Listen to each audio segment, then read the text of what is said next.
right. I like how you. And I failed that so miserably. Goodness sake. I like. Oh, I was about to say, how the moment you put on the hat, you became like a sir. But I failed. Yeah. I mean, water on your coat. I almost spilled water all over myself. So there we go into Champion Select as we go into the last game of tonight's matchup. It's going to be the Saigon Fantastic Five going up against the Bangkok Titans. And let's run through the bans real quickly. It's going to be Oriana, Malphite, and Renekton being banned on SF5, whereas on BKT it's going to be Elise, Gragas, and Jarvan being banned out. And SF5, without much hesitation, instant locking the Fiddlesticks. We're getting complaints, so please put on your hat. Oh, okay. Yes, right, Pimp Man needs hat. Sorry for stealing your hat. Yeah, I'm not graceful with the hat, it seems. So, Fish needed water, had to douse myself with water. I have the gods above that talk into my ears during casting are telling me to douse myself in water, but I don't think that'll be very, very, very appropriate for the stream right now. I mean, I need to grab the chain, then it's appropriate. Okay, so we're gonna have Fiddlesticks. Fiddlesticks is locked in. We're gonna have Sona locked in for the Bangkok Titans with the Sejuani, and I like BKT sticking to their guns, going for that all-out aggressive AoE stuff. Come on, let's see everything coming in, but no outfight, no Oriana, so pick something aggressive. Right, and something to take note about the Bangkok Titans, they almost picked up the victory over the Snipers last night with this aggressive playstyle. Yes, they almost, and it was a very, very close game. Bangkok Titans, I felt, played it out so well until they decided Baron was going to be their new friend, but Baron hates everybody. Baron does not want you. No. So, Bangkok Titans, please don't disappoint me again. Please go for those aggressive plays that they're doing yesterday. Follow up on that with very, very nice picks, and don't do Baron. Remember, Baron is invisible. Invisible, not there, don't do it. I'm trying to think what's gonna happen to the solo queues in the future now. It's like like let's say if you're a jungler and they say, come on, let's go for Baron. And no, it's invisible. No, do not do it. Don't do it. Don't do Baron. every solo queue game I play, unless it's somebody who I really respect. Let's say I'm in a game with one of the single percenters members, in a game with one of the KOH members, somebody who I respect because they're much, much better than me. Let's say I'm in a game with 4 other people I don't know, and 2 of them want to do Baron, I say no. And if I'm the jungler, I say I'm not going to smite this if you go for it. I am not going to be I'm not going to have any participation in a play that's going to make us lose. I hate Baron. If you guys have just seen me for the first time casting, you will know that you won't know yet, but you will start to know that I hate 2 things. I hate Baron and I hate Nidalee. Those are the 2 things that Fish hates. Right. Whoops. So, well, it makes sense for a fish to dislike a cat. Yes, of course. Yeah, of course. Nyan cat OP. But then Baron is a big ugly worm, which normally fishes eat, but I just don't like Baron. So we're deviating from the picks here. We have Shen being picked up with Ezreal. I still like these picks for Bangkok Titans because they're still very aggressive for them. Can go in for those hard initiates, and Ezreal, very, very slippery, can follow up with that very nicely. SF5, though, still can going for that Vi pickup. They're going for the Caitlyn, and maybe for their signature Jace pickup, which the Saigon teams have liked to pick up so far. Right, and I really, kind of Nidalee is favor... open. Sorry? Nidalee is open. Yeah, Nidalee is open. Augustus, so do it. Yeah, they might just pick up the Nidalee. Oh no, they're going to go for Kog'Maw. Kog'Maw? Kog'Maw, which they did last time on TQ. Instead of that Nidalee, I'm so certain they'll pick up Kog'Maw, will be the almost exact same team comp. Well, we see it.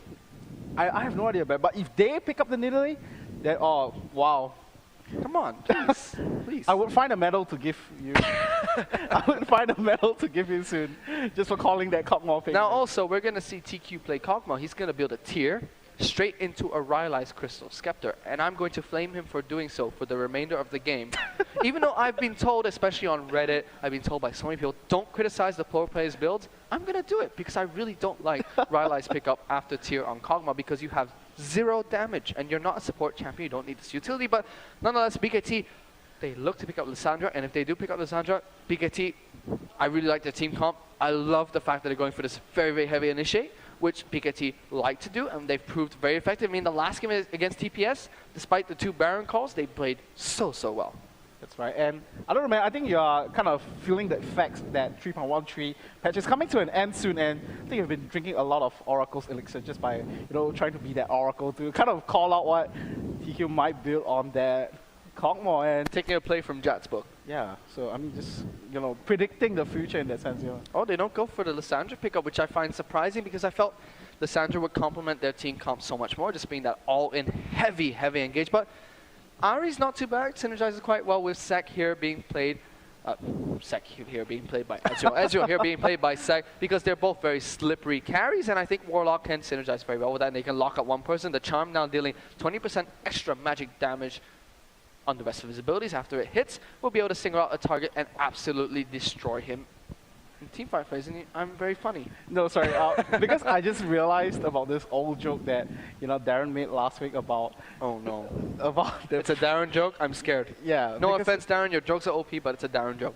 Okay, Puns. so the thing that he said was, he asked me, so Chris, who do you think resembles Iron Man the most in League of Legends? And I said Jace. You know, Full Metal Jace kind of looks like Iron Man. So I don't know how much you agree, man, but that's my opinion. And so he was saying, I think Goni should play Jace then. So right now Goni is playing Jace. So he said, why? Then I asked him, why should Goni play Jace then?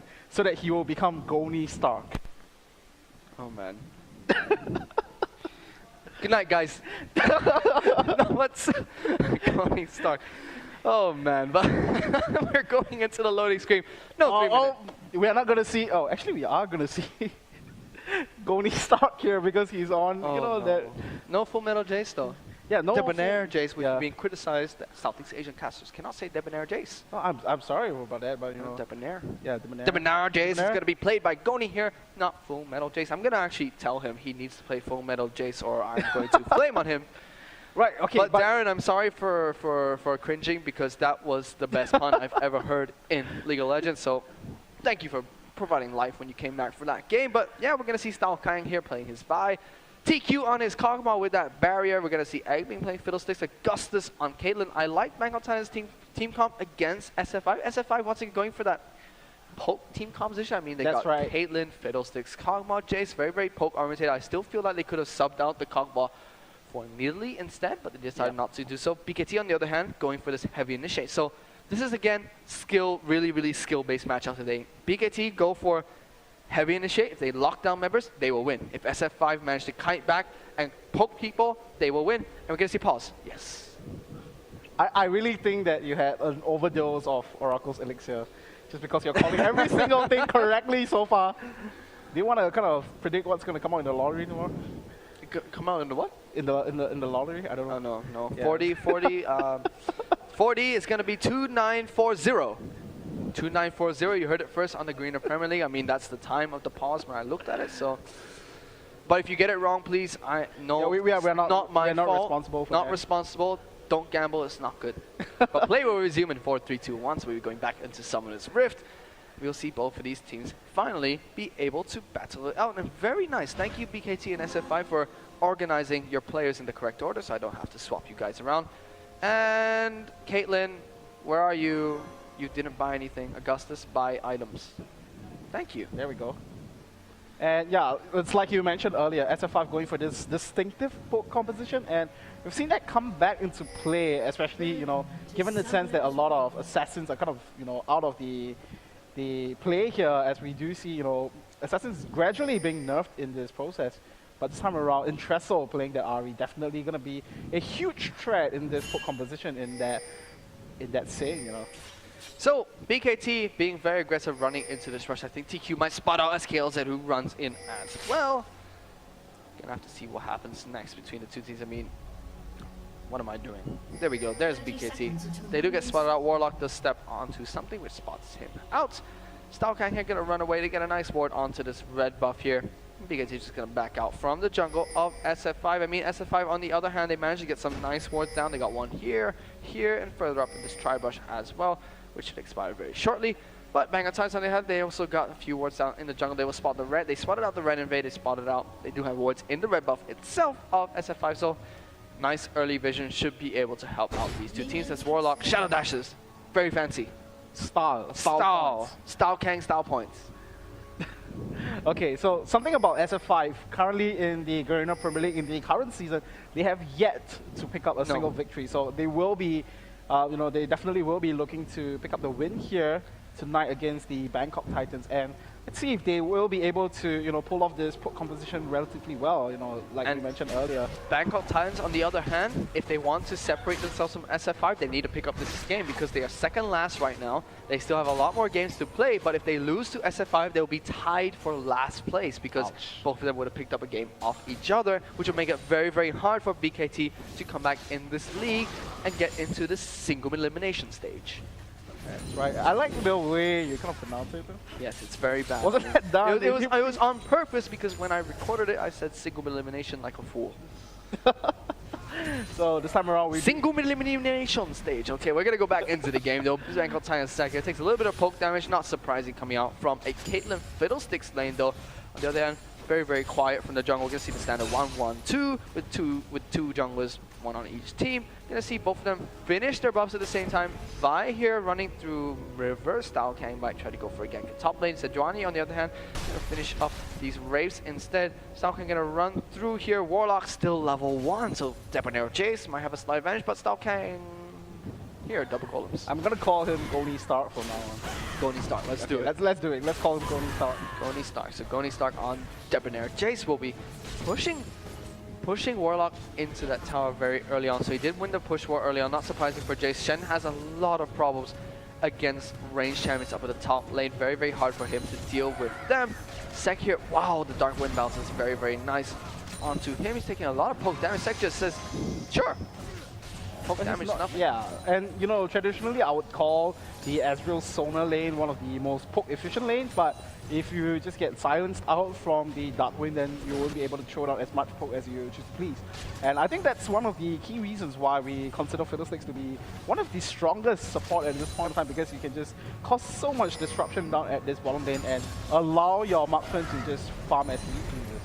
I mean, come on. There we go. Fear going down. When he hits level 9, that's going to be 3 seconds of being completely afraid of everything. I mean, it's like being scared of the dark all over again. And Goni Stark here. Yeah, doing a good job zoning out the Shen at top lane. You can already see it's about 5 minions ahead of Shen. Not too significant, but still, every small lead counts. And Warlock, once again, bam, bam. Goni Stark knocking him back into his spot. No camera, go back top lane. So Goni Stark here taking a lot of damage. Ignite goes down. Will it be enough? Warlock will be taking down first blood to Goni Stark. That's right. The Avengers will be proud of Goni Stark there, man. They will be proud. Second, SKLZ still taking a ton of poke damage from this Saigon. Here goes a replay of that top lane. Take us to this one, Pimpman. So there we go with the aggression and a very good hammering strength. Just knocks Warlock back and creating the distance that Goni needs, and with that final tick of Ignite, just taking him down with ease. So there's a reason why sometimes we see bans against the Saigon teams. We see a lot of Jace bans against these against these Vietnamese teams, just because they play it very well. I mean, Goni showed his skill on Jace there. I mean, ability to poke out Shen is one thing, but the ability to kill him in lane is another. Right, and it was, without any jungler assistance as well. It was a pure one-to-one, man matchup in that sense. And, having that early kill just, allows him to build out the early kill of that goddess. So, if you have those early, items, you'll be able to stack it up far earlier. What am I saying? I'm saying a bunch of earlier. Yes. I have no idea. So, things looking good for the for Saigon Fantastic 5 in this game, just because we already have one lane that is significantly beating out the other, being Goni Stark up with the top lane, destroying the Shen. So, on the other hand, TQ, he's a little bit behind in terms of minion score, but not too far. Warlock still taking so much damage from Goni Stark, but we have Officer Vi on the case. Stalkang ready to jump for a gank onto Bangkok Titans Sek here. May start charging it up. He does start charging up. The Vault Breaker will go onto Sek, who will just arcade shift away. That's right. So at that point of time, Stalkang doesn't have the Assault and Battery ready yet. So, he could go in for the Vault Breaker, but Cameron, no. Right. So unfortunately, he was unable to connect in that sense. So it will be Sek walking away from that gank easily. Egg here still, wow, the Dark Wind bounces, the lucky bounce, as Snoopy said so on his stream. Getting some good bounces off onto Sek and SKLZ, poking them down. SKLZ doing a good job of keeping Sek rather healthy. The him of what? But we're going to see Goni get ganked up in the top lane. Knocks NDD away, still gets the slowdown though. Goni Stark trying to run for his life, still has heavy Splash Veil, which he will use and get away from the situation safely, and still throwing back some Nice damage. Right, so just firing away a shot plus. Using his modified weapons to its advantage. Right, modified weapons to show some intimidation down onto BKT there. I mean, Goni Star Industries, man, they just supply the best. Better than Hextech. Right, way Way better than Hextech. Hextech. I mean, come on. I don't know if that's the right choice for us to show allegiance here at the castle table right now. But definitely, you know, Goni Star making very good plays here in the top lane and successfully deterring that gang coming in from NDD here. But it's also at a point where NDD didn't have his Glacial Prison as well, so you know, it's not the best of gangs as well for it. So Warlock still quite far behind, not far behind, but a bit far behind in terms of minion score. TQ now starting to catch up slightly, has that blue buff and is level 7, so we'll be able to farm much easier in this lane. And Tressler going aggressive, nice splash away from the charm though. Turns around and puts some return damage onto him. Right, so we do see, you know, very cautious play coming in from SF5 in that perspective. And, you know, rightfully so as well, because as a poke composition, you are very, very vulnerable to hard engages. And because of that, you want to stay as far away as you can away from your opposition. Sure, so we can see Egg and Augustus here beat down onto this bottom tower. Do as much damage as they can, while Caitlyn and Fiddlesticks have an easy time of doing so. Right. It looks like TQ this time around, he wouldn't be picking up that early Tear of the Goddess, as he called it. So he will instead... Oh, he goes for the Chalice, wow.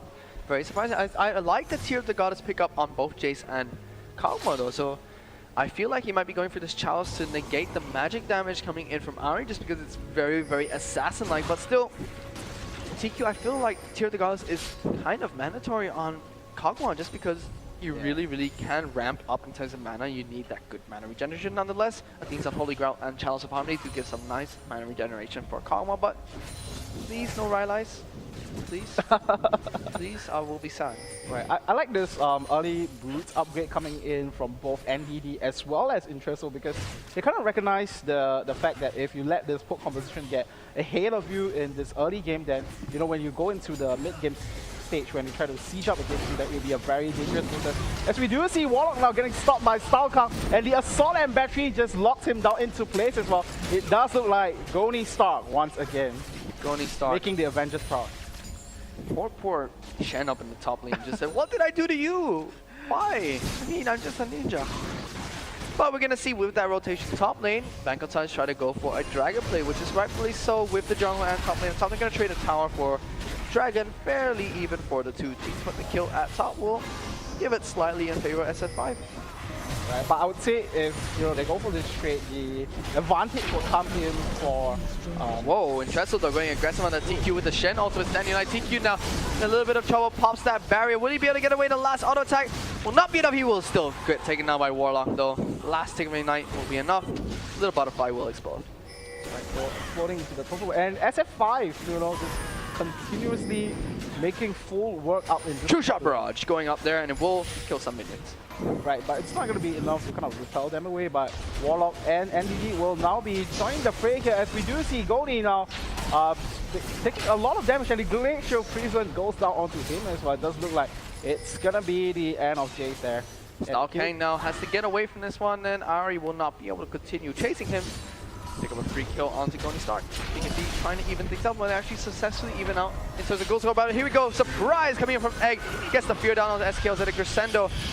May not be enough. Will he get the ace in the hole off? Well, does not decide to do so. Sec, on the other hand, will stay in lane, fairly healthy after that engage, and the heals coming out from Sona should be enough to keep him here, but Augustus and Egg doing some good damage onto this tower. Right, and there we go, the ace in the hole just quickly blocked Sec away. says no. Yeah, just quickly blocked away. Don't kill my Sec support. there. And you know, something that we didn't mention all game along is between Fiddlesticks and Caitlyn, this is the most effective siege composition right from the start, because what you can do is you can terrify your opposition right down in the turret, and then, you know, you can let Caitlyn land an additional few hits on that turret. So as a result of that, we do see SF5, you know, sieging relatively well in that sense, you know, almost taking out that turret in this early game matchup. So we are going to see Sec here try to push out the wave. The bottom tower has been taken off very low. Stalkang going heavily onto Intresso. He does get charmed up. Takes a little bit of damage as Intresso takes some poke damage coming in from TQ as well. That's right, and you know, it almost hurts my heart to see Vi go up against Ahri, because You know, we have seen that famous SKT Telecom T1 combination of that Vi and Ari pickup. So it's almost like, you know, friends turns enemy. It's very funny to see as well when the Salt and Barry goes onto Ares and they decide to ult and flash into a tower and then ult again. And Vi just says, why did I do this? I hate my life. And the early oracles from Stalkang will allow him to detect some of the wards placed down by the Bangkok Titans, trying to clear out as many as he can, deny some vision coming in from them. Right, it's kind of like back in the Season 2 days as well, you know, when you have that Maokai in the jungle, and then that twisted advance, and you just kind of flash back. Why did I do this? I hate my life. What did I do to deserve such pain? And right now we do see NDD giving the blue buff over to Impresso, and you know, the barrage coming in from Cockmore just to scout things out for themselves. And once again, SF5 rearing up back into the bottom lane, continuing with the siege. Egg here clearing out that ward with the pink ward placed down, has 4 points in his Terrifier, ranking up the Dark Wind slightly, and we can have Stalkang points nearby. Egg decides not to go for the Terrifier. Instead, he's going to keep shoving this wave. Sek's actually doing very well against Augustus. I mean, he's been poked under his tower so much. SF5, Egg, and Augustus have done a good job of keeping him there, but he's still ahead in minion score by 20 minutes, which is very, very nice from Sek. Right, but the worrying sign coming in for BKT will be up in the top lane, where Warlock is losing out far behind in terms of CS. There's almost a 40 CS difference here up in this top lane. Goni Stark too good. There goes that acceleration shockwave combo. Shock Blast combo, and Shock Blast in the face. Oops. It's not Orianna. Fish, it's not Orianna. Stop. Okay. Right, but you know, no worries, as we do see in Chesso once again just shoving up this mid lane, and you know, it's relatively important that he does so, because you don't want this poke composition to maintain vision control. Egg here trying to shove up this wave. There are no wards placed down by Bangkok Titans into these brushes, and Stalkang will walk over a tri-brush ward though, so they will kind of know that he's here. Just waiting in the brush for BKT to push back out. They need to be a bit cautious though, which I feel SKL said will do. Right, there we Egg's go. gonna go though. Some. Wow, they actually go on to SKLZ, who's going to pop the crescendo after he dies, though. Egg will get taken out. Sek will continue the advances on the Stalkang. Now here comes Warlock. Taunt will not be in range. He will taunt flash out to Augustus. A very, very nice play there. Augustus does get ignite, has to flash away from that one. Warlock continues hitting. Yes, he will, as Ari is coming in around the back line. Stalkang now in a bit of trouble, as Augustus will get charmed up by Entresso, who will continue chasing on to Stalkang here, who's going to Vault Breaker over the wall, and the chase will be done. Magnetize picked that one up nicely. Good counter gang. That's right, very, very good counter gang coming in from Warlock, as well as Entresso, but at the same time, it does leave a lot of space for Goni and TQ to do as they please in the mid lane, as they will take out this mid turret. Goni here gets ulted by NDD and TQ, but they are able to take it off. Right, so it's just a fun factor coming in for NDD, destroying that glacial prison onto TQ and Goni there. It does look like BKT will pick up the bottom turret in return, so it does look like it's going to be 2-1 in terms of turret count, and the advantage goes to SF5 here. But they are currently behind in goal right now. Goni Stark is still charging up that Manamune, trying to get it into the Muramana as fast as he can. He's really, really ramping up on his Jace right now, pushing this turret quite aggressively. It's almost taken down, I believe. Yeah, so Goni might be able to take it down. He does have a large amount of time and a good window of opportunity to do so. Warlock might try to taunt him up. Decides not to do so. He will pick up the tower. The minions will batter it down for him, and he will get the second tower from top lane. Oh, look out here. Bye-bye, SKLZ will get deleted. Stalkang will destroy him there. Exit stage left. Exit stage As left. door Right. Door right, left. Exit left, door right. I don't know, they just call it stage left, so I mean, it can be kind of confusing. Maybe some of the viewers who have the other background might want to educate me on that. We do see SF5 quickly taking out that dragon once more, so securing all little bits of gold in the map. SF5 doing very good this game. They're hungry for their first win in this split of the Garena Premier League. I mean, BKT, they're not abusing their team comp at all right now. They're just letting Saigon Fantastic Fire walk all over them. I mean, Stalkang's doing a good job of dewarding and then creating picks against the Bangkok Titans who are coming in to put wards down. That's right, and the thing about SF5 composition is that the thing is that they don't really have a true tank on the side. Yes. So they do have a lot of damage output, but you know, if it gets to a point when Warlock and NDC just becomes this indestructible wall of defense, then this would be quite a worrying sign for them. What is this? It's a Ruby Crystal and Amplifying Tone. We might actually see damage coming out from TQ. On Haunting Guys on Kog'Maw, not bad. Please, TQ, prove me wrong. I'm very happy. Right, Well, for the it's not viewers, Rylai's. if you managed to catch a glimpse of Fish's face right there, it was My face was on screen once again. Thank you, gods, for not telling me, whispering into my ear that this would happen. so right now we do see SF5, grouping up finally as they Watching this screen from now onwards. as they look to kind of make use of their full composition right there, and effectively if they find a good opening here, then definitely go for it. And Emma, no. there we go, the Glacial Prison onto Goni there, and Warlock just barely missing that Shadow Dash, and the Assault and Battery gets used by Saigon to pick out Impressal. That's going to be Augustus' kill right there.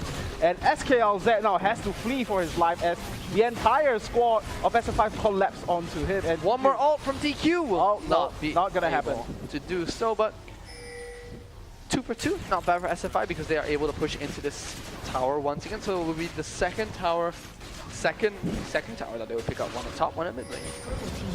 I think it was a rather sloppy engage coming in from BKT, because they knew for a fact that for this poke competition they have to collapse on them quickly, but there was a few key spells that was missed, one of it being the Shadow Dash, and because of that they were unable to kind of lock them down in the position that they want them to be in, and SF5 just made full advantage of that, and good call on their end to finish that up and take up the mid lane turret as they need to maintain this vision control, and 5-1 in terms of turret, so close to 4.5k in terms of goal lead here. I like TQ here. He's going for damage items. I really, really like that. I mean, Tear of the Goddess, I can understand he's going to pick it up, not the Rylai Zone. Going for the Haunting Guys with the Sork Boots and the Athene's on Holy Grail. He now just has so much more damage to work with. I mean, Kog'Maw, the Void Ooze, this scales so well with ability power and slows people down already for so much. The consistent Bio-Arcane Barrages as well are more than enough to poke down the enemy. Precisely, and having all those early Living on Tilted, sorry. magic penetration just gonna help him scale up even more scarily than he is now. I mean, even his auto attacks will hurt because the Bio-Arcane Barrage, which is correctly named here, does percent base damage and scales with ability power. So 4% every hit is not so bad for a Kog'Maw and AP Kog'Maw. Right, and the continuous barrage of the living artillery will definitely just shun BKT away from the area that they want to fight in. Sure will. So I hope to see what TQ will build up next. I like the damage coming, but SKL said, no, not again. Stout can't go. Does not go. Egg will clear out this board for free, though, with the help of TQ. That's right. So I think they were looking to set up a pick there, but quick warning coming in from SKL that just spots them out of position. So we see a push coming in from SF5. Stalkan here running the front lines. Fiddlesticks is joining with the rest of the team. Goni is here as well. Sec taking so much damage from that shockwave. Acceleration, shock blast. Acceleration, Shock blast. Acceleration gate, shock blast combo. Right. It's also important for SF5 to keep up this pressure as well. So we do see the blue buff being secured on both Goni and TQ as well. So they will be able to poke them out as efficiently as they can. As look at the position for Goni and TQ now. They're just having this two-pronged approach. One from the left, one from the right. So all that poke damage will be, just hitting onto the lines of BKT no matter where they try to hide.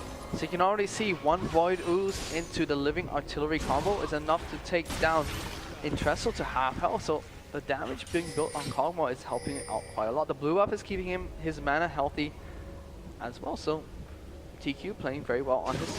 I like the way how SF5 is just moving in position here. They are just separating left and right so that both. And he's gonna go in here though with the Glacial Prison.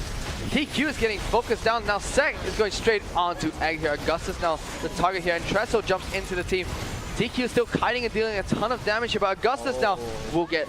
No, he will actually take down Intrestle first and then go down to the double kill going to Sec. Only TQ living, and I was about to say there, Bangkok Titans need to stop taking this poke and go for the aggression. A great engage, which they are capable of doing so. And even though they lost a few members, they pick up a lot in return. TQ almost getting taken down there by Sai.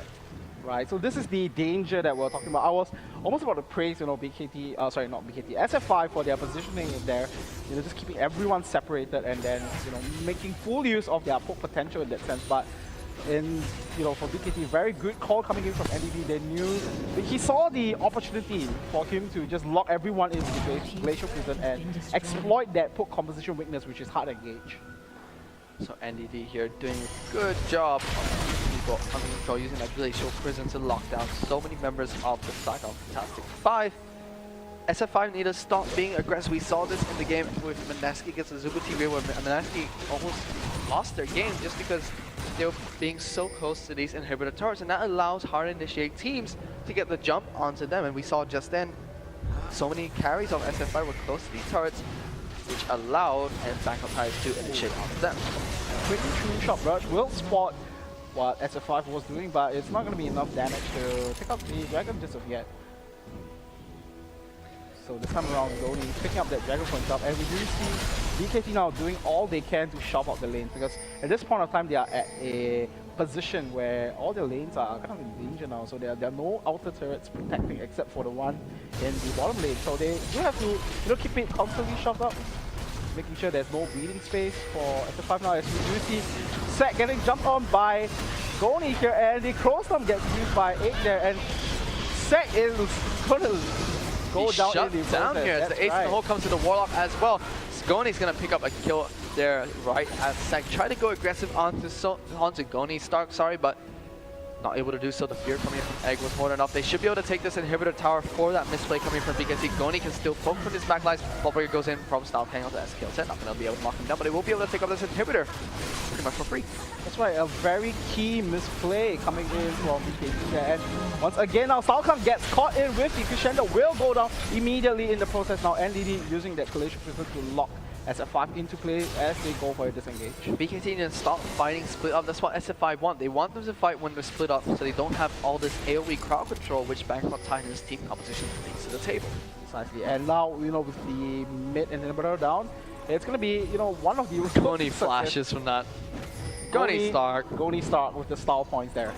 Style point flash like, ching! I'm alive, guys. What's up?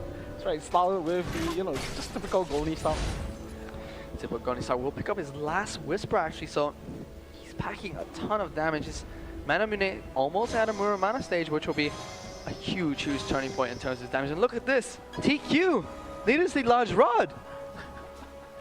TQ, my hero! Are you secretly, just kind of his mentor, like, you're just proud that he's doing...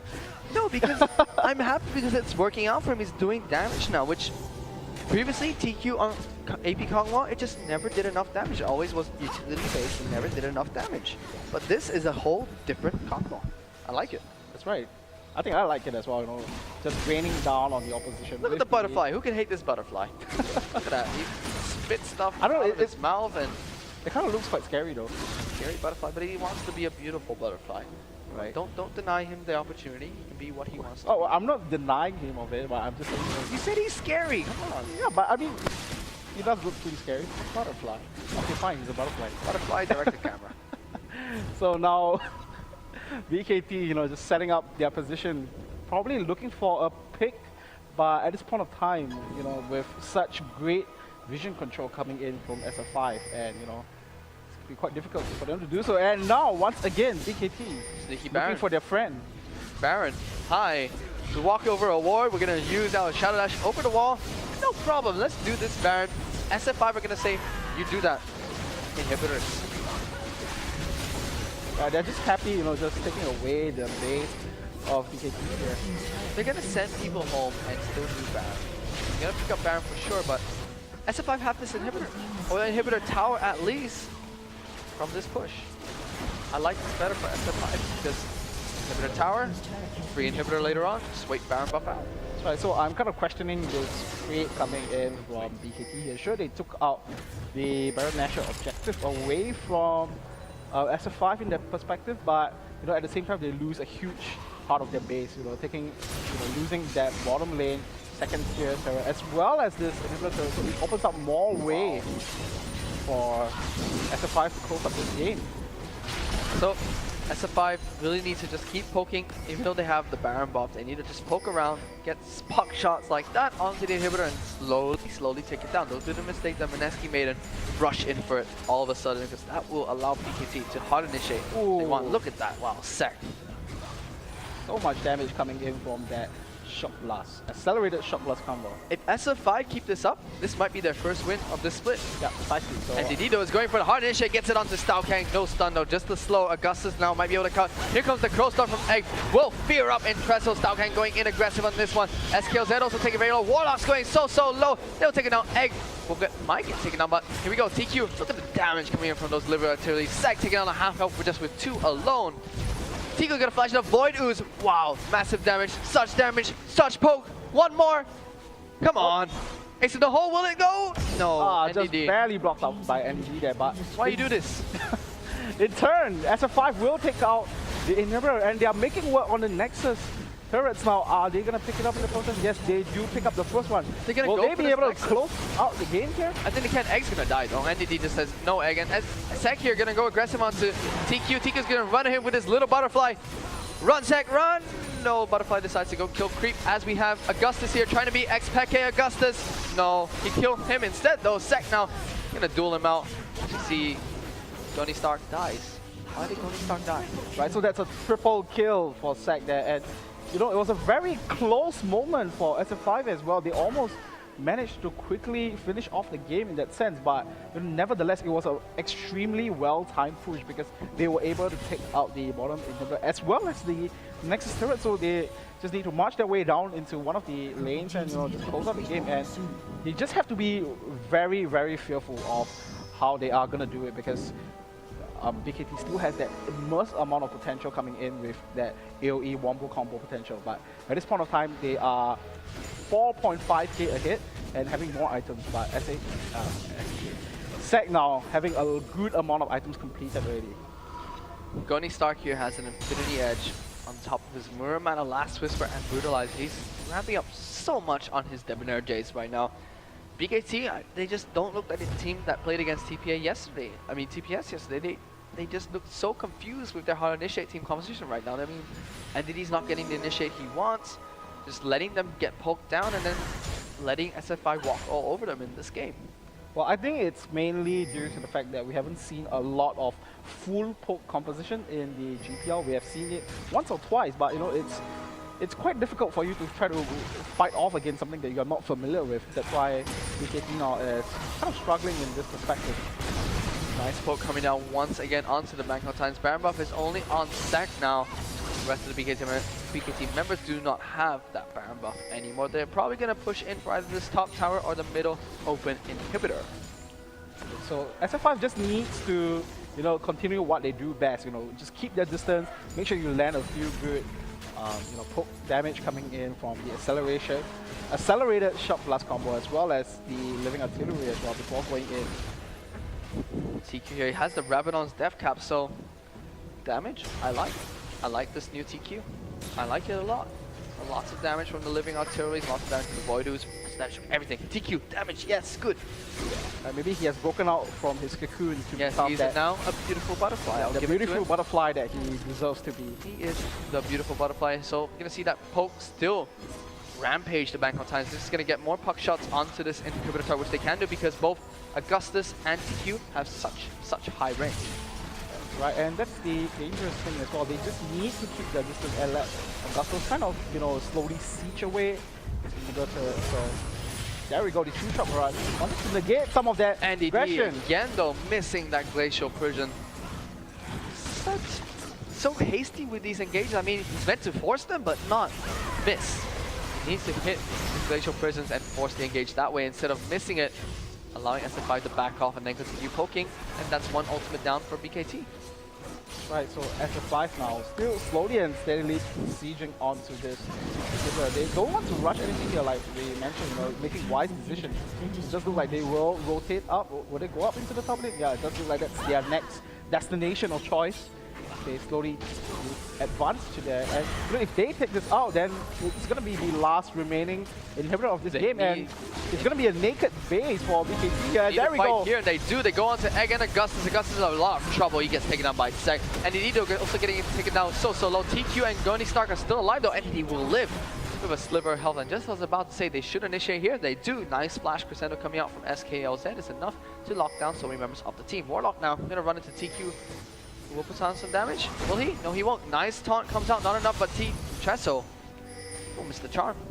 That's right. So, you know, very good call coming in from BKT. They knew that they can't possibly afford to give up this top lane turret. So now we do see Sec jumping on to go there. Wow, that damage coming out from Goni Stark is so massive. Sec will take him down with the help of Warlock. Do you see that, you know, that small pull moment where we saw Sec getting knocked back with that hammer? I don't know. I think when we see such moments happening there, you know, love to see it. TQ here will pick up his blue buff, almost level 18 there. Then he'll have maximum range on his Iron Arcane Barrages. Purple inhibitor has respawned, so a little bit of breathing room for Bangkok Titans, but they need to once again defend these inhibitors on the first wave if possible. They need to go right when SF5 least suspect them when they get 0 poke off. Right, if you are BKT, oh sorry, not BKT, if you're SF5 at this point of time, what do you think, you know, what do you think you have to do to kind of close up this game? Because all game round you have the, you know, advantage, but you're at a point where you're kind of stuck. Because if you try to go in, then you'll just be caught out by those hard engage capabilities by BKT. SF5 need to do the same thing they were doing early on. They need to stay far behind the tower and inhibitor, poke, go in for puck shots, poke, and repeat. Not go in so aggressive as they just did there where they left Augustus open, they left Kang open, and Egg was open as well. And they're allowing BKT to pick them off with their supreme suppression. So they need to play safe as they were before and then slowly poke down the members of Bangkok Titans. That's right, but you know, it's coming to a point where BKT are, you know, slowly and steadily picking up a lot of tanky items, so kind of negating that poke potential coming in from SF5. So SF5, you know, it's hitting a threshold when there's poke from fighting my friend. Fighting my friend once again. SKLZ gonna run into Egg here with that Oracle, slows him down a little bit, gets that 3 gold from the Pickpocket Mastery. Egg gonna fear him up. Baron's getting taken out so slow, but good job, SF5. You back away. No, Goni here going back for some more poke damage. Are they gonna restart Baron? They will. Kang trying to poke it out. SKLZ taking a lot of poke damage. This is good for them because Augustus and TQ are just poking down the members of BKT so well. Will they be able to cut this Baron? And there we go. The mighty hands of Smite will take out Baron Nashor, but NDD just charging into the way, and Egg just pops the, you know, surprise party, you know, just for the style of it. Kang gets crescendo. Living artillery is coming in from TQ. Will not spot out the Bangkok Titans who are fleeing away. Egg takes some poke damage. They're going to continue pushing. Now that's one member of the BKT down, and they are Baron out. SF5 do have their Baron, so now they can continue poking and get that supreme regeneration that Baron buff gives. Okay, I think this is one of the, you know, key points of the match. It looks like in this 4v5, BKT might not be able to just, you know, deter away this aggression coming in from SF5, but SF5 just backing off. BKT are out of turrets. One lost team fight will cost them the game right now. Definitely cost them the game. So all the doorways are open for SF5 now. They just need to walk in there, find the right pick at the right time, and then they will be able to close out the game and secure their first victory in the Garena Premier League as well. Yeah, so Bangkok Titans, in order to stay alive in this, I feel when their middle inhibitor respawns, the first time SF5 enter their base, NDD must go in with a very nice Glacial Prison. If he misses this, I think SF5 will take the game. If he hits it on key targets and the rest of BKT capitalize, I think they might be able to take this one out. Sec though has to be careful. So, you know what amazes me throughout this whole process is that, oh, actually we do see deleted, man. I want to press the delete button, but I don't know what will happen, so I won't. But deleted, gone, destroyed, just vaporized off the map. Vaporized off the map. So now, with a member down, BKT, SF5 should be able to take these inhibitors with ease, I think, and they should just go for it and stop running around. Go. I think they're just being very cautious because they don't want to throw away a game that have, you know, they have so much lead all throughout this game. So they're just approachingly, you know, slowly and steadily. And Treso taking so much poke. Sec actually goes in to stop it, but he gets poked down himself. Inhibitor has respawned. That's the first one for SF5. They're just knocking them down like dominoes. SKLZ is seconds away from respawning. He has home guard and boost of mobility. As soon as he's up, BKT needs to go for their final stand. If not, SF5 will take the game easily. Right, but is it going to be too little, too late? It does look like it's going to be all 3 inhibitors going down. And here they go. Entity's going to go with that Glacial Prison. They get the nice stun onto both carries. Another follow-up with the Flash Taunt. Instantly flashing away Augustus and TQ trying to live from this one. They do live. Seconds dominate though. Takes down Egg. Style King now in a bit of a dangerous position. He will actually go down to Sek, who Arcane shifts in. TQ now trying to poke down Sek here. Goni is actually going to chase in onto him. Gets the auto attack off. Shut down for Goni. Start. Second death of the game for Sek. Now, this open Nexus. No inhibitors. The rest of SF5 just battering down on it. And SF5 will take their first game in the Garena Premier League against the Bangkok Titans. Right, and very, very well too, very nice, well done. Yeah, well played, well done. And given the sense, they pulled off this poke composition to the extreme, I would say, stretching the limits of that. And, very well strategy coming into this one. They obviously had a game plan and, just well played overall for them.